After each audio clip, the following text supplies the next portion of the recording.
He stood in the hall. He looked around him. There were many doors. He did not know which door was the right door to enter. He was lost at school. It was going to be 12.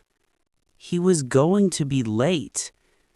It was his first day of college. His class was in room 190. He looked at all the doors.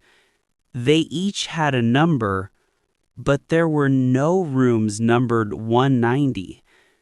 He did not know what to do. He asked a stranger, "Where is room 190?" The stranger did not know. He asked another stranger. She also did not know. No one knew where room 190 was.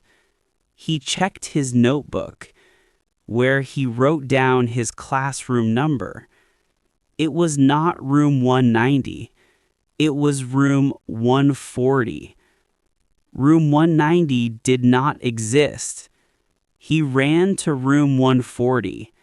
He was 1 minute late.